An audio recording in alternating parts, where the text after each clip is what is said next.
Welcome on in, ladies and gentlemen. Appreciate you guys stopping by for another episode of Dbacks Dispatches. The trio is back together with Brandon, Gabe, and I. Brandon, Gabe, and I. Sorry, I've been on my work's live stream. I've been talking a lot today, so my brain and my mouth are not on the same page. Appreciate each and every one of you guys for tuning in. If this is your first time here on Dbacks Dispatch, we would appreciate if you guys could like, comment, subscribe on the video. It really does help out the algorithm. Rate us 5 stars on Apple, Spotify, wherever else you listen to your podcast. It does, like I said, go a long way in helping us out. Join the Discord as well. Should be in the description and the links, or it's, I believe, one of our pinned tweets on Twitter, which we are also on Twitter and Blue Sky. So follow us on there. Join the Discord. It is free. Absolutely popping off, especially during the game. Got prospect discussion. Got a whole bunch of fun in there. So if you guys are looking for a community of D-backs fans to kind of talk to about games and just the team in general, you know where to be. Speaking of the team and the community in general, make sure you guys also go over to azsnakepit.com. Daily, there's multiple articles, great ones, in-depth dives, recaps, analysis, the whole 9 yards. So whatever you guys are looking for in particular, azsnakepit.com will have exactly what fits your needs and what kind of cup of tea you are interested in. But today, not really here to talk about any crazy things because obviously spring training, it's not like the regular season where each game obviously actually matters. The win and losses results really don't matter. It's more of just like player development that we're looking for, whether it's the major league roster kind of, looking at some guys, which we do have some topics on guys like Corbin, Gallen, things like that. And also as well as looking at some like prospects and all that, seeing like how they're adjusting to, maybe some of the talent that they're playing against. But again, we're here to kind of recap some of the games because obviously the last time you guys saw us, other than the Saturday stream, which we had Dalton on, which, Gabe, I know you weren't able to be here for that one, but we'll have to plan something to have Dalton on for all 4 of us because he was a blast. Love talking Snakes ball with him. He is very knowledgeable about the game itself and especially the Diamondbacks. But this is the first time we are seeing you guys since that Saturday. And the D-backs were 0-1. They were 0-1 going into that Saturday. Obviously, we all know they lost that first spring training game to the Rockies. A little bit of a heartbreaker in the 9th. Heartbreaker in quotes because, again, these games don't fucking matter. But Saturday's game was not the best either. The D-backs did end up losing to the Rockies. Getting the final score really quick just for you. They lost to the Rockies 9-3. They're down 3-0. But then Ketel Marte did something that we haven't seen since 2017. Previously, it was in the regular season, but Ketel Marte did drive in 3 runs in one swing. It wasn't a 3-run home run where I know a lot of people probably would assume it is. It was actually when he cleared the bases on a sac fly. A warning track fly out, barely missed himself getting a grand slam here and giving the D-backs the lead. But he did bring home all 3. I believe he's credited with 2 RBI, mostly because I believe there wasn't necessarily an error with the Blaze Alexander one. I mean, maybe on that you could count it, but it is credited with 2 RBI with that 3rd run scoring. So the D-backs did tie the lead and then immediately gave it back up. They ended up losing 9-3. Jordan Lawler also went 1 for 2. He had a hard hit single button error early on that kind of led to the D-backs early deficit right there that Marte had to obviously undo. And then I don't think we have a clip of it, but if you guys were on Twitter online, you probably saw exactly what was happening. Zach Veen did have an insane bat flip that we talked about in the group chat a little bit, and we'll kind of get to in a second here, but he hit an absolute fucking tank and flipped the bat a little bit towards the pitcher's mound than I think a lot of people would probably assume. But he did kind of go crazy with it. So obviously nothing really too crazy to talk about in that one game because the D-backs only offense came on Marte. Obviously, we even talked about it before show. Pitching is ahead of a lot of hitters right now. There's a few guys that maybe played in the Winter League over in the Dominican Republic that have an extra step forward because they didn't really, slow down and try to kick back up. But pitching is going to be ahead of guys, so don't worry about the offense. But like I said, I want to open up, obviously, talking about Zach Veen's viral bat flip, where he had an absolute tank. I'm assuming he went to let go of it and throw it down on the ground after he swung. But the bat he released it a little bit early. The bat went about 50 feet towards the pitcher's mound where he immediately had to put his hand up, kind of apologize to the pitcher before taking his trot around the bases. So my question to you, gentlemen, I know we talked about it in the group chat, but to at least, elaborate here on stream and as well as everybody that's listening in the chat and everything. I know we got Red Sox Nation, Corbin, Barrels, and Cam. Appreciate each and every one of you guys. Always great to see your faces and names in here. But my question to you guys is, A, was the bat flip intentional? And like the direction where it was intentional, and B, is a bat flip in spring training good or bad? Gabe, gonna start with you like normal. What are your thoughts on it? So for me, I don't think it was intentional. Just the way he meant to throw it like that. It looked like he did swing out of his shoes, and that ball went a mile. I think he was just like super excited about it. And I don't know. I mean, when you're holding on to the bat like that, I think maybe he just meant to like throw it just straight down at his side, but pretty nasty. It kind of did like a oh man, I can't remember the player. I think it was like in Korea, one of these Korean players. He would just like always hit the ball and then just throw the bat like right away. They always do like a little flick of the wrist. Oh, I think it's all Korea basically. They all do every time they get a hit, they kind of just do like a little flick of the wrist. Doesn't matter what they hit. It could be a pop up and they'll do that. But I thought it was pretty cool. Like I don't know. I mean, for me, I don't have a problem with people doing it during spring training. I know Cam Four says he thought he won the training World Series, which, like, yeah, of course, like, yeah, it's kind of the issue here. Is just it is spring training at the end of the day, but I mean, that was a freaking piss missile. He just destroyed that ball. If it was like, barely a wall scraper or something, then you might be a little bit like, all right, my guy, like, it's fine, spring training. But when you hit the ball that hard, I mean, you kind of gotta show off a little bit. But like I said, I just don't think he meant to do it that sort of way. So it just seemed a lot more excessive than he actually meant it to be. But either way, I mean, it puts fire in our blood, anyways. Like, if, you don't want to get bat flipped on, then don't give up a home run. Don't throw a ball straight down the middle. Like, that's my issue. That's what my issue has always been with people, especially pitchers and other teams getting offended over the bat flip for the longest time. Where you're just like, don't throw it. Be better. Just be better, and you won't get bat flipped on. But I don't think it's disrespectful. It doesn't matter. It's spring training. Like if he wants, it's spring training for bat flippers too. Like he's trying to figure out his new bat flip routine. So if umpires can call, pitches straight down the middle of balls, and batters can also bat flip. Yes, I definitely don't think, me personally, I don't think it was intentional. I know my brother and Brandon are probably on the same page where they're just kind of like, maybe just don't fucking do it in general. I'm kind of on the same page as Red Sox Nation in the chat. They just thought, and they're asking, is that really bat flip? Then went on to say, it looks like to me it slipped out of his hands, which I think that's what it was. I think he was more supposed to be, he wanted to aggressively throw it on the ground and just bat slam. But again, just let go a little bit early, the momentum from the swing and all that. Like, I get it. But Brandon, I'm curious your thoughts. I know, like I said, you kind of gave us your opinions and your thoughts in our group chat, but to elaborate for the stream here, what are your thoughts on the monstrous bat flip from Zach Fiend? Okay, I get why he did it. He hit a nuke. That's great. You can call me old man, get off my lawn, but you need to act like you've been there before. Like, he's been a top prospect. If you want to do it, then you need to earn that. And I think if you're going to bat flip, you always bat flip to the side or behind you. That's the issue I have with this, is that he put the pitcher at risk. Like, what if he, like, bat flipped it? So here it is. Like, yeah, it's pretty freaking, like, luckily the pitcher wasn't really facing him, so it was fine. I just don't see the need. This is game one of spring training. Like, yes, it's very cool, but it's not necessary. Like, how about you work on your bat flipping ability first before you actually do it in a game? Like, come on. Like, you have to make sure because there's a lot of people that think like bat flipping or celebrating on anything in baseball, like they do not like it. They just want, all right, you got a hit, you hit a homer, just trot around the bases. There's a lot of people of older generations that don't like it. For me, it depends on the scenario.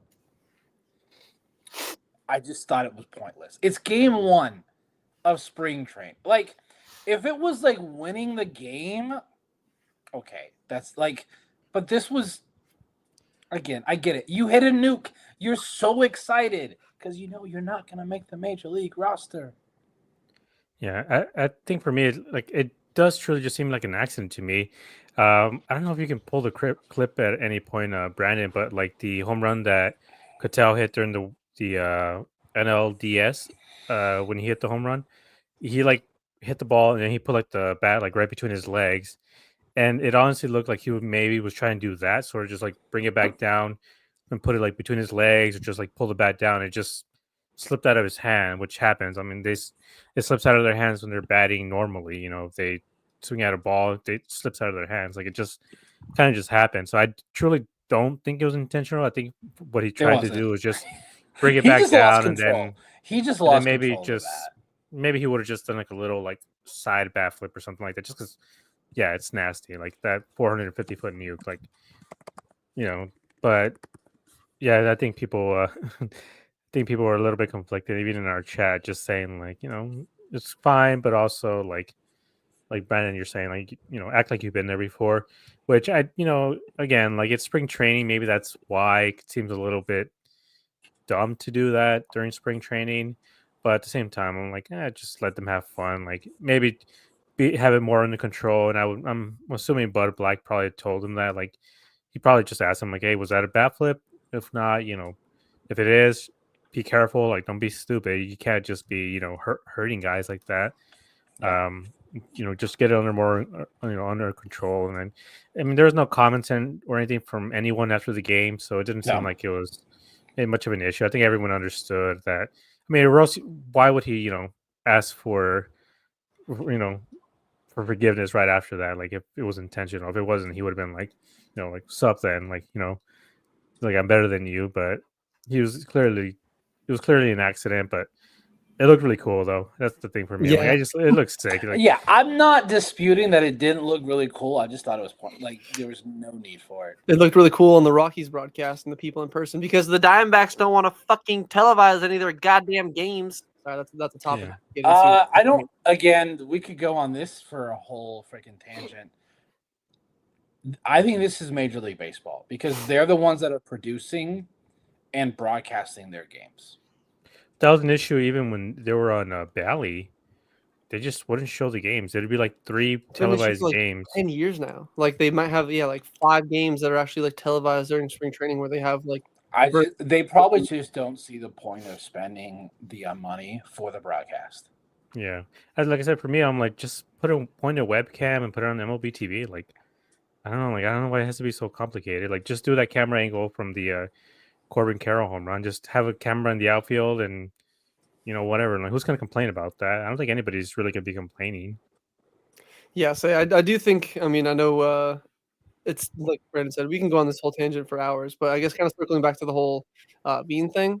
At least the people that did see it, thank you Rockies for at least having the broadcast. Appreciate you. Also, their booth was pretty cool. They thought obviously, I think they probably knew that people that weren't just Rockies fans, and even same today with like the Cubs broadcast, it was pretty cool. Talked good about the Dbacks, not in like obviously they brought up the best offense last year, missing the playoffs, but did kind of give her a lot of praise towards the roster and all that stuff. Shout out them.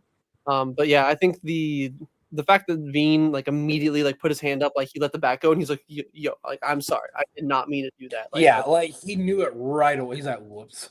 Yeah, like Gabe said, if he would have kind of like mean mugged him and looked at him and like, "Sup, bitch, but you got a problem with it? Don't give me a cookie that I can just like crush 430 plus feet." So, I don't think there's anything wrong with it, but that's something that a lot of people are gonna have different opinions. Like us in here, my brother, even he was like, "Yeah, I don't really have a problem with it," but maybe like if you got to apologize to a pitcher about it, then like should you a bat flip in the first place? Which again, that's if you have the full context, maybe you see him immediately apologize, maybe you see it, whatever. I don't think it was funny. This is spring training. We have nothing else to talk about other than bat flip. So that's where we're at here in 2025 so far to start. But there's one more thing that I want to show here, as we did talk about Ketel's driving. I don't know how you want to say this, like because he only got credit for 2 RBI, but 3 runs scored. This has not happened since 2018, and we have the clip. It's from the Marlins game, and I think this is absolute. I think ours is more impressive. Like this is like little league, like guy not just watch the catcher, just chucks it into center, and there's nobody there. So yeah, you should have all 3 guys end up scoring on this. So I think ours is more impressive because it shows the hustle from Jorge Barroza that he scored all the way from first on this. He's short, but he's got speed in them wheels. Lawler should have scored easily. He was on third. Blaze, I like how he was tagging and then he saw they were taking their time. So then he goes. But then there was a bad throw to third, and that's when Barossa got that third round. Yeah. So Yeah, I that heard was it on the radio that I was listening to it on the radio when I was driving back home, and they said like literally Blaze just put his head down and just kept running. Like he wasn't even watching the bar or anything. He trusted oh man, third what's base your third base coach. coach? Yeah. He just I'm like forgetting put his too. head down, just ran hard, didn't even like stop at the bag, didn't do like a little shuffle step like most people do when they, stop a little bit to make sure, but he just put his head down and just took off and didn't matter like, what the play was. So, do you think that if we still had Tony Parashika over at third base, which again still miss him, so great guy, but do you think with it being spring training and Tony P just always seeming to read the room wrong, do you think he would have been like, nah, hold up here at third, like it's spring training, don't push yourself, or not? Because I kind of like the aggression. Obviously, again, it's spring, you don't want these guys hurting themselves. I get like a guy like if Cattell was on second, he's holding him up at third, but I think the third base coach's job to know obviously the field. This is the home ballpark for both the D-backs and the Rockies, but it's to know the field, know the speed of your runners on the bases, and the fact that it was hit like if it was hit even a little bit shallower, I don't think he's sending him. But I think the fact that it was hit to the warning track, he knows Blaze has that kind of speed where he's like fuck it, you're not like Cattell, you're not like Corbin, where these guys like yes Corbin's fast too, but the major league guys that are guaranteed a spot, it's like hey they take it easy. Go 80% speed. Don't worry about pulling anything. Don't worry about going too crazy. Where he's like, hey, you know what, Blaze? You're fighting for a spot. I'm gonna try to help you look good. Yep. Wheel that shit around. Go. Like you got enough speed to make it on the way through. And maybe with a better throw, he could have been out. But I mean, I still think it would have been a really bang play. I mean, Like, it was pretty far. I mean, you can see it's 410 feet. He catches it right at the warning track, but they're saying on the radio there's a lot of wind, so the ball just kept carrying and carrying. That's why he does like a little weird step when he's trying to get the ball. Like it's not like how it was in the Marlins clip when he just catches it and just throws it in. Like the ball just kept flying and flying and flying. So then by the time he got it, he was running backwards and wasn't necessarily aware where the wall was. And so again, 410 feet to home plate. That's really, really far. So by the time he actually got the ball out of his hand, I'm sure Blaze was already rounding third with his speed. So might as well just send him. And then, if they make the throw, again, this is spring training. Maybe during the regular season, maybe they think about it twice. Maybe in Colorado or in San Francisco, maybe they do send him in a park like that. But at Chase, you probably wouldn't do that. yeah, so maybe it's something kind of like what Oscar's saying, where that's something they may be working on, running hard from second. Who knows? Maybe that is a good point. Maybe that's something that they kind of talk about, bringing that chaos baseball back to the desert the way we made it famous. And I would say it hasn't been a thing in baseball for a while, but the thing that was famous about the 2023 Diamondbacks was just how they ran. Like almost every player ran with it looked like their hair on fire. Like they just ran really aggressive on the bases. So definitely very fun to see. Obviously, wasn't able to take home the win. I believe it was Toglia hit a home run the very next inning, gave the Rockies those 3 runs immediately back. Where I don't know what it is about some teams that are just terrible that do good in spring, and then teams that are terrible in spring do good in the regular season. Like the 23 D-backs, terrible in the regular season. Like Great, that with football too. Terrible in spring, that in the regular season. And then I think the 2016 D-backs were so good in spring with an absolute dog shit in the season. Like we know how I think when teams know they're not going to be competing, they let their actual starting lineups out there a little bit longer than teams usually do. Like I know some of those the Rockies guys were getting like 3 at bats, and meanwhile a lot of those D-backs guys just got the 1 at bat, and a lot of them kind of just were swinging right away. And I don't know if that's something they're working on, maybe to ambush the ball or something, but there seems to be a lot of guys like swinging on the first or second pitch. So maybe it's just something they're working on. Like at other teams, maybe because they know, like the Rockies, they know they're not going to be competing this season. So they're just like, go out there, just try to get your work in. And then, we'll see for next year or whatever, see like where the progress is. Because the Rockies are a very young team still. So they probably just want to get their guys seeing major league talent. Yeah. So the offensive woes there, obviously, other than the 3 runs Cattell drove in, they continued into Sunday as the D-backs then headed down to Peoria to face the Mariners in their spring training ballpark. And the D-backs got absolutely clobbered. They lost 11-5 in this one. They took the lead in the second. but then immediately Tommy Henry looked like he was kind of in prime Tommy Henry form. He only went, I believe, 2 innings. Yeah, like not even full 2 innings, like an inning and a third, I believe. 4 earned Yep. runs, 5 hits with 1 strikeout. The relief pitcher that came in after him did not do much better. Baker gave up 2 runs on 3 hits, so he kind of didn't help him at all. And then uh, Scott McRuff is back. Boo, boo. That was a terrible joke, Brett. You're terrible. Sorry, I had to throw that in there. But Scott McGuff was back. He is still ass. 2 runs on 3 hits with a walk and 2 strikeouts. Don't know why they brought it back. There was at least some good in here. Obviously, the final score wasn't that good, but Naylor went 2 for 3 with a double. Jack Early, one of the young D-backs prospects, with 1 for 1 with 2 RBIs. Tim Tawa went 1 for 2 with an RBI, and then Tristan English also went 1 for 1 with a walk as well. So at least a little bit of positive notes, especially for some of the young guys. Like I know Tawa, his roster spot is kind of blocked a little bit, especially with how many guys we have up here. But who knows? Working towards making a name for himself and a potential guy that could make the roster in 26. Where Hurley and English are, other than a pretty rough play by English in the outfield, which some of those spring training ballparks with the time of these games, like I do not feel like, or I'm not jealous of any of the outfielders with the sun they have to deal with. That is terrible, kind of feeling they have to deal with. But again, D-backs do drop that one 11-5. So my question to you guys, as well as everybody in chat, which Vi, appreciate you joining in. I know I believe you worked today at the ballpark for the Cubs and D-backs. So sorry you couldn't see them in person take home the win, but hopefully at least had fun at Sloan. It always looks like a good, fun ballpark, especially even if you have to work there. But my thoughts, you gentlemen, and everybody in the chat, and everybody at home listening, if you're not listening to us live, is thoughts on Tommy Henry and Scott McGuff's struggles. Was it just a bad outing for spring? Obviously, guys are still knocking out the rust and working out their kinks. Or have we kind of seen them enough and whatnot in their previous starts in the regular season to kind of just know that, like, this is just genuinely who they are? So I guess to start off with Tommy Henry, this is just kind of who he's been. I mean, he's been up for a couple years now. He's up and down from the minors to the major leagues. Like when we need a spot start, that's who they call. Usually he doesn't do all that great. I mean, he started 32 games, which I know is a relative small sample size, but that's a full season's worth of games that he started. And if you look at his numbers, 5.11 ERA, 1.46 WHIP, 130 strikeouts, 174 innings. So he can be a little bit of a workhorse.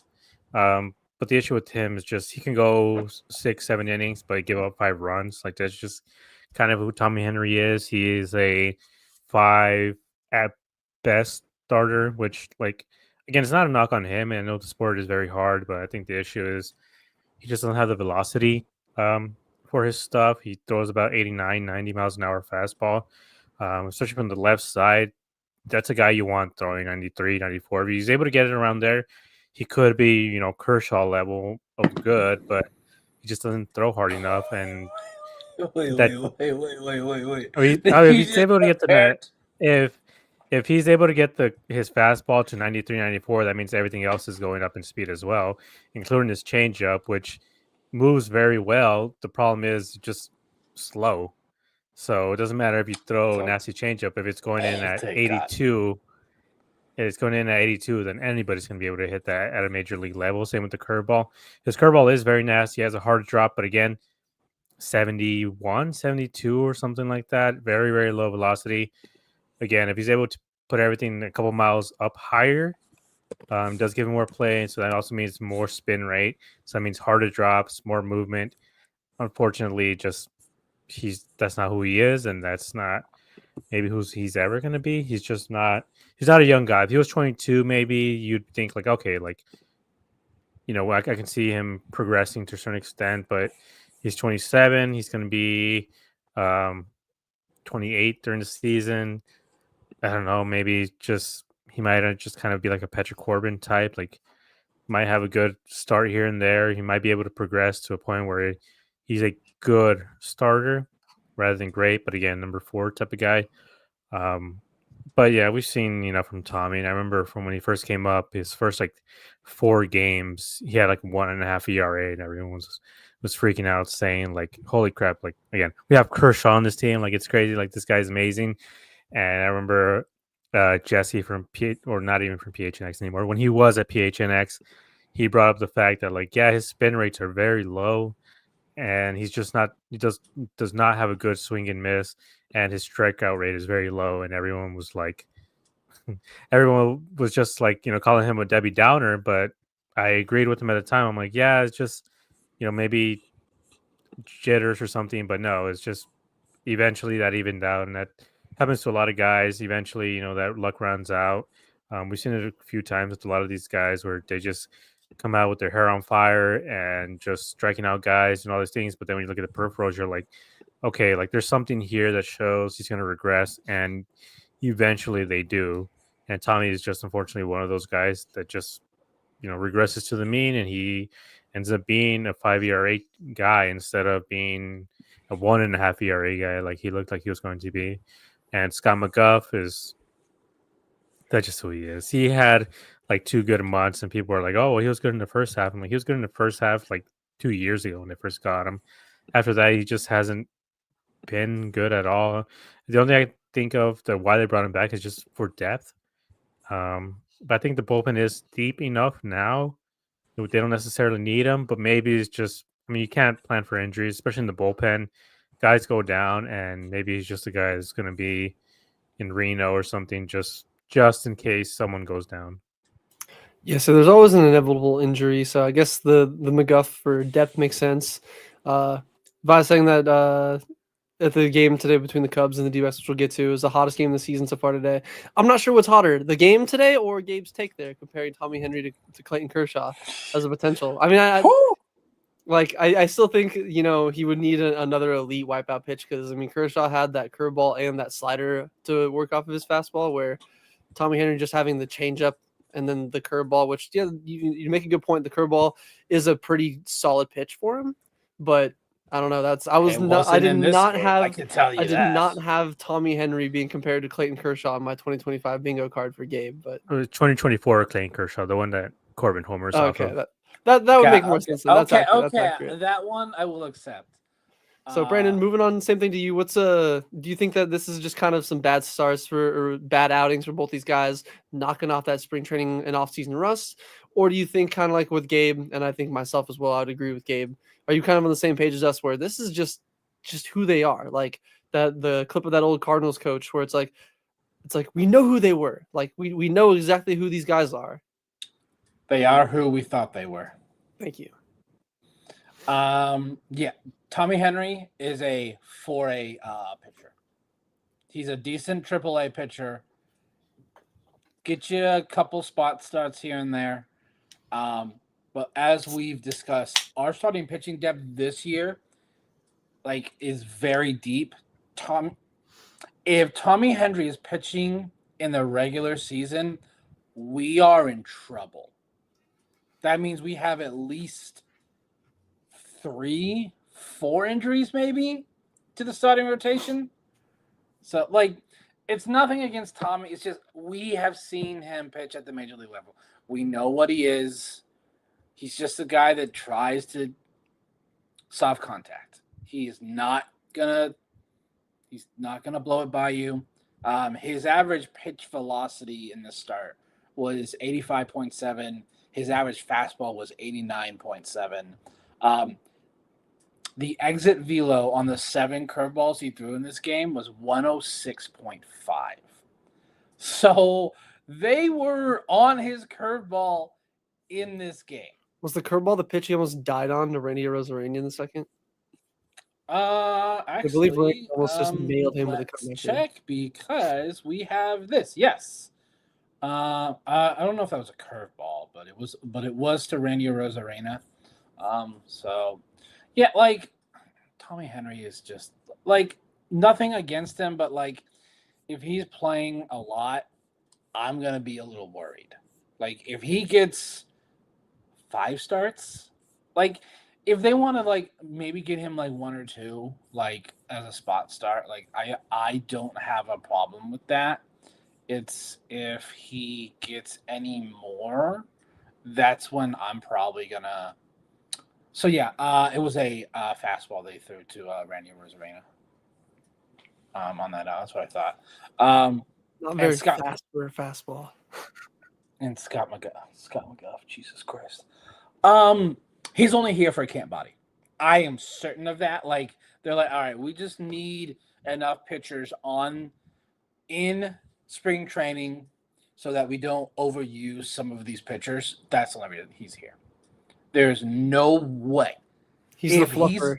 Besides just making the rest of the guys look good so they can actually, go into the game. I mean, he doesn't have to try that hard because he is not.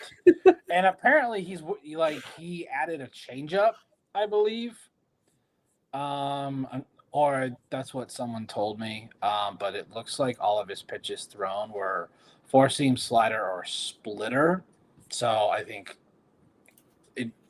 I guess someone probably thought it looked like it. Four-seam splitter and slider. So his average exit velocity on his 13 fastballs was 109.8. Jesus. Yeah, that second and third inning was difficult to watch. Like, it was just like, I'm like what are we watching here? Batting practice. That's the answer. Like, that's what it felt like. Again, everyone, spring training, it's not about the wins and losses. It's how you look. Tommy Henry and Scott McGough didn't look great. We don't have to worry.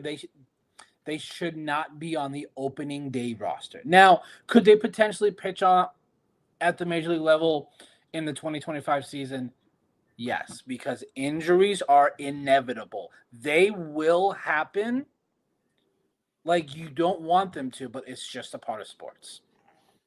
Injuries Scott McGough should be nowhere near this unless like I said with Tommy Henry, we have 4 or 5 major injuries to the bullpen. That'd be the only reason. Or if we wanted to have a pitcher take a at bat in a crucial game again, we could just make sure it's Scott McGough. I'd rather bring Micah Owings out of retirement and throw him up there at the plate than ever let Scott McGough take another in their life. I also, from this game, I know we're not getting it this year, but if we got the ABS challenge system, Gabby would be a freaking menace. Like, I believe so. He was 3 for 3, and then I think they challenged one just to challenge, so he didn't end up getting it. But he knows the strike zone so well. I did that we're not getting it in 2025 though. Yes, I did in that game with the Mariners because we were finishing stuff up with the baby room, and I had the game on in here up on the TV, which Elite Man Cave setup. Let me tell you, immaculate in here. It is. It's photos. I love it. It's sweet, but show us sometime this season. Yes, I'll have to either put it in here. I mean, I can even eventually move my camera and all that up there, but it is immaculate. I was watching the game on here, and the Mariners had a challenge to where they challenged the call, and it was less than half a centimeter off the zone. So the call was confirmed to ball, but it's one of those where I'm like, see, that's what I like, because I believe even in it was either in our Discord or something today where they talked about in the Brewers spring training game earlier, there was a pitch at the top of the corner that barely hit that corner. It's this much. And people are like, "Oh, people would lose their minds if a game ended that way." I don't care. To me, the way I see it is, imagine if where they're counting the zone is a glass pane. If a very thin thing of glass, a pane of glass. If a baseball hits it and it shatters it, it's a fucking strike. I don't care if the whole thing goes through it like a bug on a windshield, or if it barely nicks the edge and shatters it. If it hits the zone, it's a strike. That's what the strike zone is. Yeah. Now this, and I think we've discussed this 2 or 3 more times. The ABS system is set up differently than the box that we see on the broadcast, because ABS is set more in the center of the plate, while the box we see on the broadcast is more so at the front. Yeah, I believe I'm sure that's going to change eventually. Sorry. Maybe they're going to do a sort of a 3D zone, rather than make it, the long ways rather than just a straight line straight down the middle. Maybe they'll make it a little bit extended, actually, out towards it, so it's a full on 3D square of the zone rather than just a flat rectangle. But obviously it just depends. it's going to be feedback from the players, what they decide, because there's obviously going to be those curveballs that just curve like crazy, so they end up hitting the ground in front of the catcher and getting spiked. But the ABS system might show that it technically hit the strike zone. But it's just one of those things that I think that it's still work in progress overall. I don't think there's necessarily going to be a point where we feel it's going to be absolutely perfect. But No, it's an again, like everything else. but again, a ball that goes straight down the middle, like how we saw today from J Mart, twice should be a strike. I love how they stuff like tried that to is challenge just it too, but Sloan Park doesn't have it. So they don't have it. How, So how do they not have it when they're one of the newer ballparks too? That's I don't what we understand talked that. about. Gabe about. I'm like, I'm pretty sure Sloan Park is the newest Cactus League facility. How do they not have it? Does not make sense to me. I don't know if you guys saw this, but there was a challenge in the Angels game the other day. The last pitch of the game, Mm-hmm. Oh yeah. the player challenged it. They still lost by a bunch, but it's the fact that the umpire has to sit with that for another 5-6 minutes to know that he messed up. They And can't just that call might- a game to get it the- over with because they want to go home. Yeah, like that might be the reason why this might get delayed more. Is the umpires association is not going to like how they're being called out. I'm like, well, then get better at your job. Oh, I'm sorry. Does not being good at your job not have repercussions in every other fucking aspect of life? Get the fuck over in it. people. every other industry out there, like deal with it. Like that's the one thing about officials, umpires across sports that drives me nuts is the league does not keep them accountable at like they protect them. Like they're like, nope, you can't speak. I'm like, even when it's facts. Yeah. Shout out Sounds to like our the man, police, Shook but here. yeah, Appreciate you like so how much. Vice says, like how do they do it in the minor? I think it's the same way. They do it like down the actual middle of the play rather than the front. But I think the TVs are gonna have, or like the TV broadcast. I've heard that they're gonna do away with it in general once the actual ABS system gets introduced to baseball. They're either gonna do that or they're just gonna have to like just adjust it so it can be in the middle, because again, we're gonna be seeing balls that we think are strikes because of the TV broadcast, but actually aren't. So, and I know you guys have mentioned about like teams maybe want to take advantage of that, but that's the point of it being either the catcher, the batter, or the pitcher doing it. But yeah, it's just I don't know. Sloan Park, I'm like you're saying, it's one of the newer ballparks, but they don't have Statcast either. Like I was just trying to find any info. I'm like, how fast was that pitch? I don't know. How fast was the exit vehicle? I don't know. I'm like who's I don't know. Like why is it so antiquated in there? I mean, I know the Cubs were like the last ballpark to have a night game. Like their first night game was in 1987. Meanwhile, the Polo Ground had lights in like the 50s. Which, by the way, the lights that were at the Polo Grounds are the lights that are at Phoenix Municipal Stadium where the Sun Devils play. It's the same ones. Yeah, say some teams like to be first in innovation, just like ASU, baby, and some teams just want to be last. Some teams just don't care. They're like, you know what? I want to be stubborn. I want to just not worry about getting with the Rams. And maybe they're going to be like the same at Sloan Park. But we could go on for hours about the ABS and technology and all that. So we'll have to save that either for another stream or we'll have to do a little bit more of a discussion on that in the Discord. So again, join the Discord, hop in there with Brandon, Gabe, and I, and a ton of other Dbacks fans. I think everybody in the chat is already in there. It is popping, like especially during the games, y'all. It is very active in there. So yeah, like if you want people to talk with, the talk Dbacks, just know it is very. Now sometimes you may have to mute because two of our members love to talk prospects, and sometimes they just go back and forth with each other. So it's really funny because it'll just be them for like 30-45 minutes. Yes, I mean it's still fun though, especially if you guys are trying to learn a little bit more about prospects and like if you're just getting your feet wet when it comes to D-backs baseball or just baseball in general. It's a great conversation to have, but hey, you know what? It's always fun. I love seeing Nugget and Jeff just going off. It's a fun time. But the D-backs did eventually, after losing their first three Friday, Saturday, Sunday, losing all of their spring training games. They did finally win a game as on Galentine's Day. They did take home the win. Gallon didn't get the dub, which no spring training starter is going to, obviously.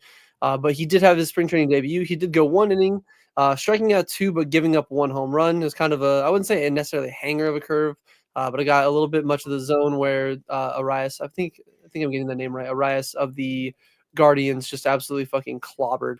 I'm double checking the stats on it, but I'm pretty sure he hit it. Yeah, Gabriel Arias, he hit it 116 miles an hour and 445 feet. So he just absolutely Change up, by the way. It was a changeup or a curveball? Yep. Yeah, it's a It was a changeup. change. Yeah, Gallon obviously gave it the 1 run in his 1 inning. But a bunch of the guys in the bullpen did look pretty solid. Kyle Backus, 1 inning, no hits, no runs, no walks. He was solid. Connor Graham's dude's throwing some pretty nasty heat. I believe his sinker's pretty good. He went 1 inning, no hits, 1 walk, 2 strikeouts. He got the save at the end of the day. Corbin Carroll, Mr. Corbin, not Corbin Barrels. He's actually in our chat, but Corbin barreled this one up. He got a first home run of spring training. He sent this one 423 feet with a 107 exit velocity off of former Diamondback Slade Ciccone. So Slade Ciccone, this is mostly a joke. Slade, we still like you. Don't worry. But Slade showing that he is still a 1 inning guy, immediately gives up a home run in his second inning relief. But again, Gino as well also went 1 for 2. He had a 2 RBI double that was the deciding factor in this game as the Dbacks held on to win this one against the Guardians on Monday at a score of 4-3. So my question to you, gentlemen, and everybody else in the chat, as always, is so Zach's fastball sat at 91 miles an hour, much lower, obviously. We know it's spring and all that, obviously, but still 91 miles an hour. Is it a concern for him, or is it just him slowly ramping up to start spring training and getting back into the groove of things? And then also a second part to this is with Corbin's new swing. I know we talked about it before, but it did seem to provide a faster swing through the zone. I think a few miles an hour faster than it was last year, and he already had a pretty quick swing. But do you think that with his new swing and his faster swing, it's kind of providing some more pop, which is a good sign? Or do you think, and I guess let me get back to what I was saying. I was fucking going on a quick tangent, but with his faster swing and more pop, does this swing remind you of anyone in particular? I know there's a tweet going around on Twitter. That's kind of why I'm bringing this up. And then is this kind of just a small sample size, and nothing to really focus on, or just maybe a sign of some good things to come for Corbin's 2025? So I want to say, first of all, Shug, have we done a too early season predictions? We will do one soon, as far as I know. Maybe right before the season starts. I'm not 100% sure yet. But we do have that scheduled, I guess, to do soon enough. But I guess for the first part of the question about Gallon, I'm not concerned just because I brought it up in our group chat. I went back and looked when was his first outing. It was spring last year, and it was March 7th. So that's about 2 weeks from now. So he's ramping up a lot earlier this year than he did last year, and it's the same thing. He started off, and his averages for the fastball was at 91 miles an hour as well. So it just seems like he's just trying to ramp up, not trying to do too much, just trying to get it in the zone where he wants it. So I'm not worried at all. I think he's gonna be fine. He's not like exact. If he would have come out and been 88, then I probably would have been okay, what's going on? I think his first pitch of the game was at 88. But then he quickly started throwing 90, 91 and stuff, so it was fine. I'm not worried at all. Like I said, it's the first start for him. He's never been a super hard thrower either. He's always been hovering around 93, 94, which is, his main thing is just the either the changeup or the curveball, just the way he goes about things. Same with Greg Maddux, it's just the cerebral part of the game and sequencing. So the speed hasn't always been an issue for Gallon, but we're not worried about it at all. The home run, I guess, just if you're gonna miss with that changeup, miss low. And then for Corbin Carroll, I know the main person he's being comped to is Ohtani, just because of the way he's holding the bat. But I did see a little bit of a couple clips from when they were at the backlots in Salt River Fields. He kind of looks like Kevin Youkilis, just kind of holding the bat up here. but it seems like during the actual games he is holding it, like a little bit further back and to the side, pointing the bat more towards the pitcher than he has before.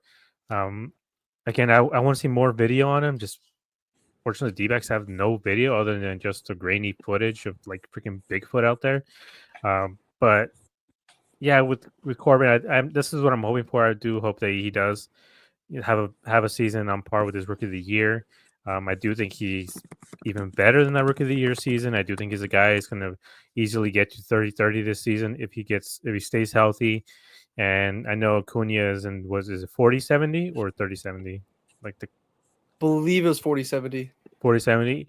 I think that's Corbin's peak right there, 40-70. But I do think this season he probably will be 30-50, 30-60. It just depends on how much they let him run. And if he's able to stay healthy, I do think he should be able to get to 30 home runs easily.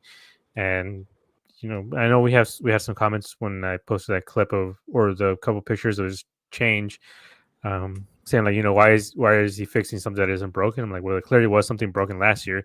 He batted 230 for the season, so this is maybe his way of correcting it. And also, he brought his hands lower, so maybe he's able to get into those inside fastballs that were hurting him so much last year, or high fastballs. And I believe it was Mark DeRosa on MLB Network. There's a video that he did about Corbin where he mentioned that his elbow, his left elbow, but just not tucking in at all. And that's usually what you want to do as a batter, is when you're swinging, tuck in the elbow and then lead through it with the other hand or arm. And Corbin, just his whole elbow was just swinging a little bit wild. So there seems to be a way for him to keep that elbow tucked in on himself, so he's able to get more power and more control over the bat. Yeah, so I think I agree with you on the Gallon, because even Jeff is bringing up in the comments saying that Hazen spoke with Arizona Sports radio programs with Wolf and said that Gallon is throwing 65 to 70% this time in spring. So that definitely tracks with him. I know, like you said yourself, he's never been like a flamethrower. He's not throwing like Aroldis Chapman numbers. Even like Corbin Burns, Corbin Burns at times in the past few years has touched like 98, 99. Gallon's not up there, but I think the velo thing was definitely something not of concern. And then, yeah, Corbin, I think, like you said, I know people gave you some flack on Twitter. Just like I said it before, I'll keep saying it. There's always room for improvement in every aspect of life. Just because you ended the season as a positive note doesn't mean that there can't be something that you can improve on. Doesn't mean that there's something that he wasn't trying to work on a little bit more and try to fine tune where, hey, he probably still had a few moments here and there where, yeah, his numbers look better at the end of the year, but maybe there's a few things like maybe against lefties he didn't like his swing as much. Now he feels a little more comfortable. There's always something that we will never know because baseball players don't want to give away their secrets. But hey, if it leads to some more pop, a little bit more faster bat time, if we can just have a more 2023 Corbin, and like Gabe said, if you can get to like a 40-70 type ceiling, just absolutely chef's kiss. I will be so happy. Yeah, but and Brandon, I will say, sorry, real quick. He also seems to be closer to the actual plate than he was in other years. So it looks like he maybe took like half a step towards the plate. So he's a little bit closer. So again, maybe it's to protect the inside fastballs. But as we mentioned, when he faced off against Walston, was it, where he hit him on the hand? You just got to be careful with that. I hope he wears like a protector the way Shohei does, if he's going to be that close to the plate. So then if he like puts his arms down, doing like a check swing or something so it doesn't hit it. Great points. Honestly, the hand protector, I know Walker has been doing that a bunch. Protect those fingers. Those bones in the hand are so fragile, then they could make you miss a lot of time. But Brandon, same thing to you. Are you on kind of the same page as everybody in the chat, as well as Gabe and I, about the velocity not being a concern for Gallon? And then on the topic of Corbin, does his swing remind you of anybody? And then is the the improvement of obviously his bat, velocity and everything, just a small sample size, or something that we could be hopeful that we see a lot more of in the regular season for 2025? First of all, how do I sound? Do I sound too loud here? Okay. Not much better. Sure. Yeah. I'll have to play with the mic another time. But no, Gallon, not worried. First start of spring, and then basically like what Jeff is saying as to what Mike Hazen said, he's not really going 100% with him throwing the ball. So it's just more of him just slowly ramping up. Completely fine with it. Like, it's spring training. Like, they're like, if he was someone that was on the bubble, or like if this was Monty and he was like not looking good in the first start, yeah, I would probably be a little worried. But we know Gallen's going to be either number 1 or number 2.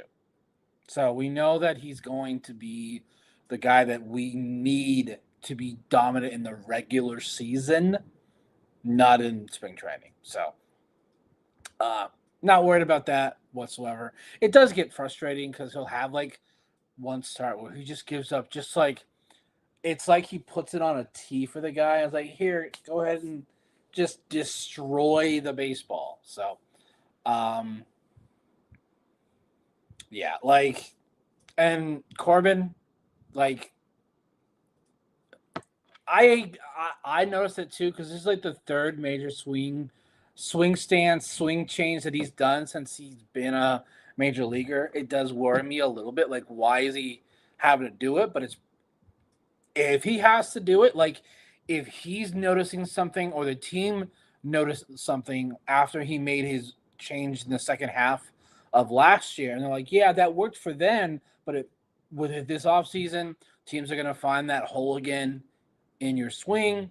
So I'm wondering if he may just have that swing that's always going to have to make changes to, because of he loves to swing one-handed.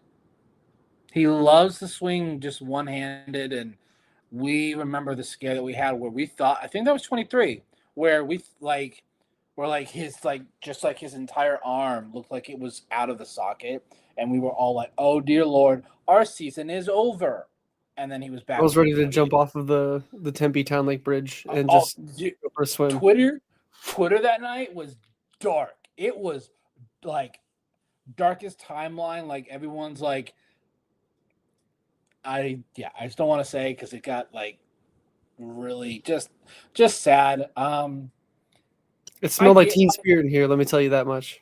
Yeah, like I get what people were saying where it looks reminiscent of a certain player. Why would you not want to mimic his swing though? Like we've seen some of the home runs that Shohei hits, and you're just like, how? That bat speed is insane. Like almost any pitch, and then the exit velo on all of them is insane.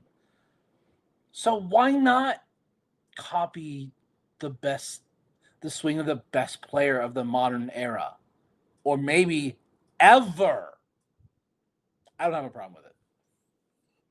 Yes, I like it. It's just one of those where I don't think it looks as much like Shohei. I think other than the hands, there's not really much else in the swing that looks the same to me personally. But hey, you know what? It's fun to run with, and it's fun to get interactions with on Twitter. So I respect it. I respect it. Also, I want to bring up real quick about Gallen. It is February 25th. There's 30 days until the start of the season when he's supposedly going to be in line to be the opening day starter. But that means he has 6 or 7 starts still left. And so there's literally no point for him to come out there and throwing 95 miles an hour yet. Like, he has a long time. He's probably going to throw 2 innings next time, and then 3, and then 4.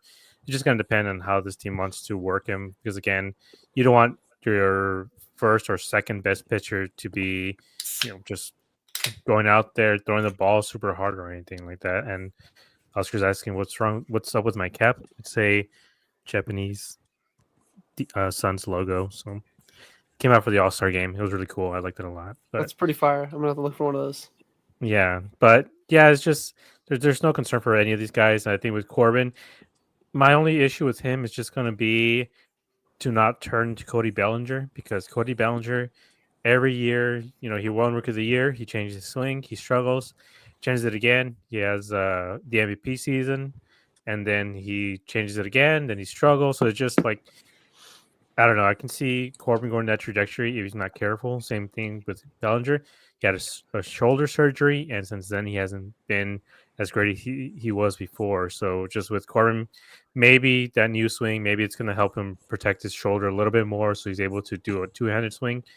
But as of right now, it's fine. Like, you want him to be better. If he's able to put a couple more miles per hour in that bat speed, especially with the way guys are throwing nowadays. Everyone's throwing 103 miles an hour. So if you're able to catch up to those fastballs straight down the middle, then he's going to be hitting 450-foot bombs left and right. Yeah, so it's definitely I do agree with you on that. It's I don't want to see him, turn into some of these other guys that just keep tweaking too much to where it's a negative. But even as Jeff's bringing up Vaz even bringing up saying the swing changes are good, they have people running the data, and as a young guy he can only get better. I hope that's the case. And then even as Jeff's saying, MLB hitters make tweaks all the time. It's a game of adjustments with all the data out there. Gino has made some major changes last year as well as the second half. That's very valid. So I think, it'll be one of those where we just have to wait to see, but I'm hoping that it's one of those where he's kind of, a player comes up, he had a really good rookie year, the league adjusts to him and knows where to attack him. He struggles, and then he, finally comes back up, because it's why it's called a sophomore slump.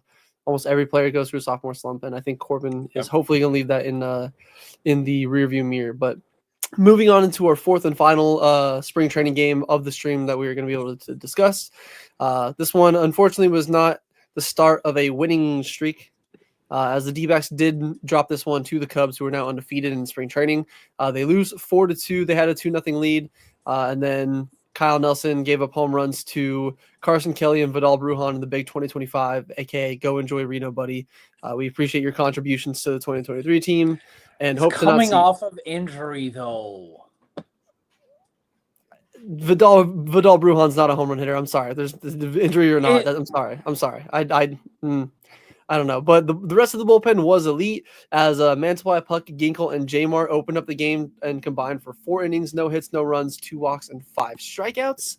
Perdomo did, as even Jeff's talking, if we're going to talk about swing changes, we're going to talk about Scary Gary's new leg kick, as his new leg kick did seem to give him a little bit more power, as he slugged a home run off of Jameson Taillon in the second inning to give him a 1-0 lead. Ildemaro Vargas stays hot, and again, this is a very small sample size, but he did go 2 for 3 with a double. His spring stats now, again, very small sample size. This is like 2.5 games worth. He is now 4 for 9 with a double, home run, 3 RBI, and he's slashing 444 with a 1.3 OPS again. AKA no walks. Yeah, no walks. Very, very small sample size.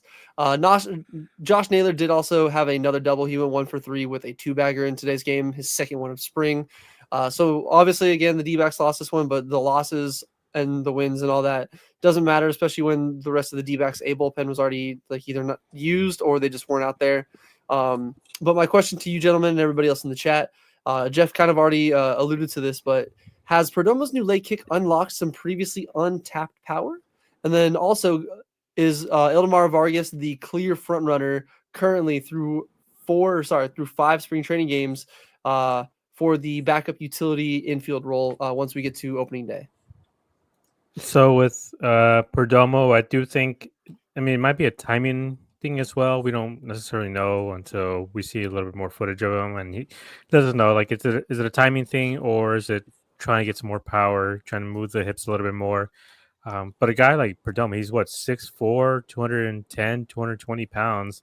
There's no reason why he shouldn't be hitting bombs all the time. But like we've mentioned before, he'll have these monster hits, and you're like, damn, that's a bomb, and then it just dies at the warning track, and you're like, oh, okay, never mind.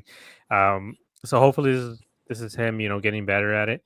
He's only 24, right? He turns 25 during the season. He's still super Correct. young. He's still, to a certain extent, hasn't matured into, his real man body that he can have. I did see him a little bit during practice, and he does look bigger. His arms look a little bit bigger than they did last year. He's not as lanky as he was. So he is 25. Okay, yeah. So he's not as lanky as he was, but he's able to put on a couple more pounds. He is going to get a little bit more power as well. But with Perdomo, I think we talked about his extension and everything. The reason why I extend a guy like him is just he does still have a lot of potential. He can raise his batting average by being able to hit the ball out of the ballpark, because it seems like every year he has about 20 hits straight to the warning track that just die. And the issue is that they're not for doubles or anything. Like if Cattell hits a ball at the warning track, he's hitting it 107 miles an hour off the bat, and it clanks off the wall, and he gets to second. Same with Corbin, but Perdomo, it just goes up high and then just dies, and they catch it. So if he's able to convert half of those into actual home runs or at least doubles, his average is going to jump up 10, 15 points. His slugging is going to jump up, maybe 20 points as well. Same with his on base, and he's going to drive in more runs, especially from that 9-hole spot. So I do think he is primed for a breakout season, and I wouldn't be surprised if he hits like 270 with 15 home runs this year. And Vargas, that was the other part of the question, right? Vargas. Yep. Vargas, I do think he probably will take that utility role. I mentioned it to you guys earlier. Is just he's a little bit further along than everybody else is, just because he played in Winter League and then he played in the Caribbean Series as well, which only ended like a couple weeks ago. So he is basically ready for the season to start. Compared to everybody else, where they're all still barely trying to catch up to fastballs. He's been seeing fastballs all off season, so he's ready to go. It just depends if teams maybe adjust to him later on. But he does seem to be that main pick as of now. Yes, I think everything you said about Domo, I fully agree with. Like, if he could just maybe get a little more power on there, maybe swing a little bit harder, whatever it is, but turn some of those warning track flyouts, maybe even just kind of like you said, not turn into Cattell, but get a little bit more Cattell-esque, like hit the ball harder, get some doubles if the balls do carry over the fence. It just adds a little bit of extra, kind of something to his game. And then you have Vargas again, very small sample size. Not really much to go off of, but compared to or going off of like him, Blaze Alexander, and Garrett Hampson, it does seem like he is the one that's at least putting a larger step forward in the first few games of spring, where he's taking his opportunities and he is running with them so far. Where we haven't really seen, aside of a few base knocks here and there from Hampson and Alexander, not too much in regards from the other gentlemen. But hey, you know what? They're, like Gabe said, we're still basically 30 days away from opening day.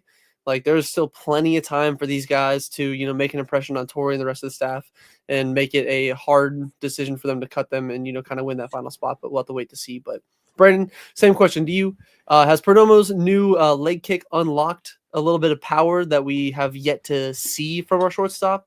And then also, is Vargas, are you on the same page as us? Do you think that Vargas is so far the clear front runner for a utility infielder? And do you think that it's going to be, it's going to stay that way throughout spring? I hope the leg kick does improve the power. We don't need him though to hit 20 bombs. Like if we can get 15, like for me, sweet spot would be like 10 to 12. If we could get 10 to 12 home runs out of Perdomo, out of the 9 spot, that would do wonders for this offense. Like, that is a way to improve this offense from last year, was that power. It would be really great if it was that simple fix of the leg kick that helps with his timing, because like Abe said, he has a lot of hits, a lot of fly ball, like just high arcing, high launch angle flyouts that die on the warning track. And like a lot, like the homer he hit today, barely made it out. It was like 5 feet past the wall. It still made it out though. So yeah, like with him, we don't need him to hit homers, and I don't want him to try to hit homers. But if he does, I think that's going to help out this team. Also, it's just going to make Mike Hazen look like even more genius than he already is with this extension, because of how young he is. He's 25. This literally locks them up till he's like in his 30s and having a decent starting shortstop. Again, is he someone that you put that all-star respect on his name right now? God damn it. Yes, like he is an all-star, even though Mets fans don't think that he is. So, yeah, like I just want him to not just. It drives me nuts seeing those fly balls. I'm like, go, go, go, and then I realize, oh, it's Jerry. It's gonna die at the track. So if the leg kick fixes that for most of them, I'd be okay. Like, I know Gabe said 15 homers. That's a big jump to me because he's never had more than 6. So that would be like, some people would be like, is he juicing up? Like, that's what everyone's go-to will be, because he's never been a power hitter. Was never really a extra base guy either. Like, he's never had a lot of doubles. So I could see a lot of people bringing that up. Vargas, I go back and forth on it. Like, I still think it's between probably him and Garrett Hampson, just because of Hampson's versatility and his speed. Like, Hampson would be a big-time help late in the game. Like, say we're in the 8th inning, we're tied or down by 1, and Gino gets a double, and we have less than 1 out. Maybe they pinch run Hampson so that he can score on a base hit. Now, I don't think Gino's slow, but sometimes if you have a chance to win the game in the 8th and not have to go to the bottom of the 9th or go to extras, you gotta take that risk. So I think it's between those two. So far, Vargas has the leg up, though, because of what he's done in 9 at-bats. It's been like the only offense we've seen of this entire team through 5 games. Yeah, like we said before, super small sample size, but he is at least, kind of making a nice jump. And I do agree with you on Perdomo as well, like you and Gabe. He's not the home run hitter. Any extra power, though, out of him, just, is just icing on the cake. It makes it even better. But even as Jeff is saying in the comments, a little self-plug, I like it, Jeff. He's saying someone wrote a pretty killer article comparing Perdomo and Cattell at the time of their extension, and their stats are closer than you would think. Little self-plug there. I respect it. One of the great writers over on SankBit is Mr. Jeff over there.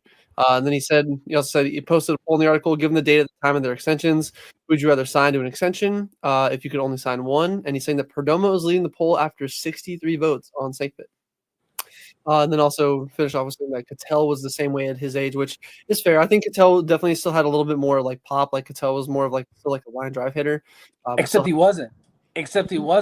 I guess Jerry I guess has more of more- when he was in Reno, like when we kind of let him cook a little bit in Reno, because we saw obviously what he did in his full season of 2018. He turned into more of a power guy. But yeah, when Cattell was drafted and like when we first traded for him from the Mariners, he was definitely, like Jeff is saying, he was definitely kind of a contact guy. Is there to Singles and doubles type of guy. yeah, singles and doubles kind of guy. He was never like the power guy. So hey, you know what? I would be okay with it. And even like Gabe said, he's still young. He's just a year older than Alex Thomas, which another reason why I don't want to trade Alex Thomas. He's still got time to develop into a better player. I mean, go look at the 2017 season. Look how Cattell looks compared to now. He looks like how Perdomo looks like. He is very lean and, not a lot of muscles. And only a couple years after that, he enters like what is the prime years, 26, 27. And that's when he has his MVP caliber season. And that's when he becomes the Cattell that we know now, who is like, if he continues this production, he could end up, on that borderline of the Hall of Fame. Yeah, man, we need more Dbacks. If we can get more Dbacks in the Hall of Fame, oh man, more giveaways, more fun memories, more just bragging rights about the young franchise and all the fun we have. But it is going to be something fun to see, something to watch a lot as the years, kind of chug along, and just seeing the kind of development that Perdomo and even just the rest of these guys in the squad can kind of make under their get under their belt. And even Corbin Barrels is saying that someone literally just put up an article on Sports Illustrated saying Domo was due for a power surge. They're just listening to us. Secretly they're just D-backs Dispatch fans. They had this cooked up and they're like, this is a perfect time to post this. So shout out Mr. Sports Illustrated over there, whoever it is. We know you're in here lurking, listening. Just add us next time. Before. I'm just joking. It's all jokes. But again, kind of a reminder before we do our final thoughts and get out of here. We do have a giveaway that we announced last Friday that we are announcing the winner this upcoming Friday. So we've given you guys still have plenty of time. Sorry, Saturday. We announced it's going to be Saturday that we're announcing the winner. But for you guys that, maybe the first time hearing it or maybe forgot about it, again, just kind of a reminder of what we got cooking up for you guys. So one that I threw at the end there because I thought it was super fun is we do have one of these Matt Hilton, the B guy cards. One of the tops now. Got a few of these last year. I still have some that I give to the boys here, especially. I got some for all of us. But do have an extra one of these that we're giving away to you guys, as well as a Corbin Carroll Rookie of the Year bobblehead that was given away, I believe, in the last year. Last year, middle of the season. I don't remember exactly what day, but Corbin Carroll Rookie of the Year bobblehead.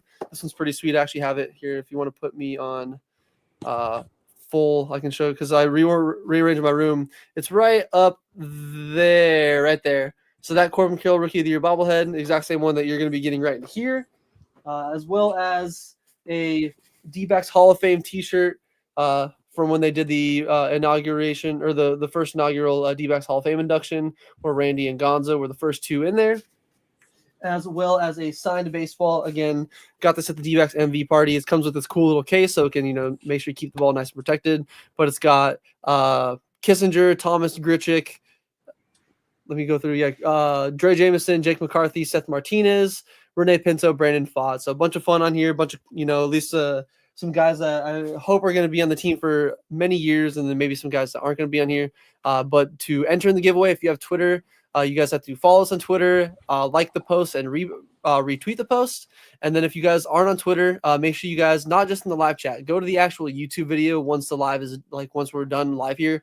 I know Corbin Barrels, have a Twitter. So make sure you go to the actual YouTube itself and leave a comment. You could literally just put one. You could just slam your face on your keyboard and have it say anything you want. As long as you're leaving a comment on the YouTube, that is how you can enter if you do not have a Twitter. So those are the ways you can enter. Again, we are announcing the winner this Saturday. So make sure you guys get in on this. We're going to try to do as many giveaways as we can. We always want to, give the love back to you guys that you give us, always being here and always supporting and all that. So want to at least give some cool collectibles to you guys. So make sure, again, you guys get in on that while you can. But as I said, before we get out of here, final thoughts from you gentlemen. I know, like I said, we had 4 games to cover. There's not really too much to really look at other than a few players and stuff here and there. But anything that, maybe you wanted to double back on or something that we didn't cover earlier? Just it's exciting to have games again. We've been waiting for this for a while. The only issue is getting closer to the start of the season. I think we're all just burnt out on spring training games when we all wanted to start the season to start already. It's only been 4 or 5. Yeah, it's only been 4 or 5 games, but after 2 weeks, we're okay, let's start now. It's taking too long. So, just enjoy while you can. Get out and support the boys. Maybe at another stadium that's not Salt River, because $50 for lawn seats is ridiculous. So go to, I don't know, Camelback Ranch to watch the White Sox versus the D-backs for $5 or something. But yeah, it's just exciting in general to see everybody. Hopefully they show them on TV a little bit more. I know they're not scheduled to show them on TV for maybe 3 more games or something. But yeah, hopefully we get more video. We can see guys like Corbin or both Corbins. As well as Gallon, Kelly. We can hopefully see a lot of these guys and see what they look like now. Yeah, so they'll definitely be a little bit more fun to see, maybe just in general videos or whatnot, but just see some of the guys that we're excited to see get a little more in-game action and all that. But Brandon, kind of same thing to you. Any final thoughts or anything you wanted to double back on or touch on that we didn't get a chance to touch on throughout the stream tonight? Corbin Barrels, I'm not picking. No. We are not physically picking. It's done by a randomizer. So, but I swear, if Nugget wins again, we may have to do another spin. We'll see. No, it's just. That's why we recorded, to make sure we know that, hey, we're not the one. We're not just ending it and screenshotting it like we're picking somebody. It is just all randomized. Even at my work and my live streams, when we pick winners on that thing, 2 or 3 people will win it sometimes. I'm like, hey man, don't get mad at me. This is the randomizer picking names, okay? Yeah. So yeah, the next 3 games they're not on TV, but you can at least listen to it on radio. That was the thing on Monday that pissed me off. I'm like, wait, not even on radio? That does not take that much to just no more Call of Duty mics. No more Call of Duty mics, please. So, yeah, spring training. Like, I'm glad we have baseball.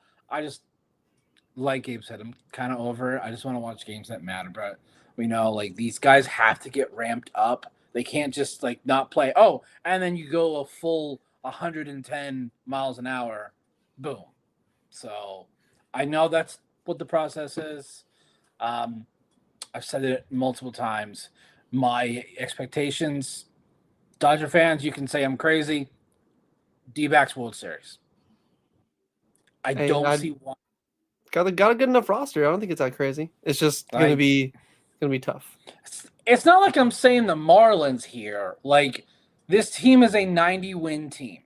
That is good enough for the playoffs, and then anything can happen in a 5 or 7 game series.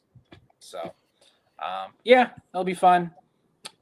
Just can't wait for opening day, where we play the Cubs, by the way. Yeah, so it'll be, maybe we'll have to get a little bit of revenge for them beating up on us a little bit here in spring training. But it just, same thing as you guys. I'm glad baseball's back, but after the first few games of spring training, it's like I'm already like, all right, it's not like years past where you're watching again like 5 or 6 guys like a few years ago when we're like, oh, is Vaught gonna make the rotation? Is Zach Davies gonna get cut for this guy? Like 80% of the roster is gonna be taken care of, maybe even close to 90. Saturday. Saturday, okay. Saturday is the next televised game. That's on. It says on Dbacks TV. So I'm wondering if we're going to have our guys, because it's showing both of them. So I'm wondering if it will be actual Stephen Bob. Yeah, so definitely gonna kind of tune in. I wouldn't be upset even if it's not the D-backs, as long as it's televised. That's fine with me. But my buddy Kendall is saying he's a Dodgers fan too, but he's at least a respectable one like Suge and not like Cruz. But he's saying if half the Dodgers' arms are on their bodies, you won't stop that pitching staff. And that's very valid. The Dodgers are super stacked in the rotation as long as they don't have any injuries, if anything. But I would love a 7-game series between the two of them. It would be the most stressful fucking thing I probably have ever seen. Outside full strength. Oh my god, I couldn't handle that, bro. Yeah, if it's like Dodgers, D-backs, both in full strength, it's literally going to be whoever's like strikes first, and then that's it. Like with the way these pitching staffs are, it's like whoever scores 2 runs is going to win the game. Yeah, but I mean, hey, at least it would be good. It would be good baseball, and at least there wouldn't be the caveat of, well, if this team wasn't injured, yada yada, so on and so forth. But hey, you know what? We still got a few weeks until the regular season. Then we got many months until we get to that time. So hopefully you guys are ready for the ride. It's going to be a fun 2025. Again, we have been Dbacks Dispatch. Make sure you go follow us on Twitter. Follow us on Blue Sky as well. Join the Discord. Should be one of our pinned tweets, or at least in the description of everything down below. Go check over on azsnakepit.com for all the amazing content, like our man Jeff here was saying. He's got a pretty cool article about Perdomo and Cassell, so make sure you guys go give that a read and check out all the other stuff on over there. But we will be back again later this week, I believe this weekend potentially, to speak a little bit more. Saturday, yeah, but potentially might not be there. I might have a few things, so it might just be these two gentlemen right here, kind of talking some D-backs ball. But in the or at least we will be live again to discuss some more spring training baseball. So we will see you guys then for another episode of Dbacks Dispatch. It's the Dbacks Dispatch. Yeah, bring the red game, Josh on the floor. West Coast vibes, catch us on the air. Home running dogs, diamond gems we share. Brandon was a dad, Caesar man was a plan. Red brace it down, tells it like it is, man. Gabs on fire, brings the heat every time. Josh on the mix, keep the beat so prime. I got the insights every week's a hit. Tune in, Dbacks Dispatch, this is it. Now we rollin'. Dbacks Dispatch, yeah. Talking Brandon Gay, this is Big Catch. Josh on the mix, he makes the beats. West Coast vibe, got the G fucking the band. The home Mac, the home Mac, the home Mac, home Mac. Dbacks Dispatch, we're here to stay. Yeah, catch us every week, we bring the flavor out to it. We got the home Mac, the home Mac, the home Mac, home Mac. Dbacks Dispatch, we're here to stay. Catch us every week, we bring the flavor out to it.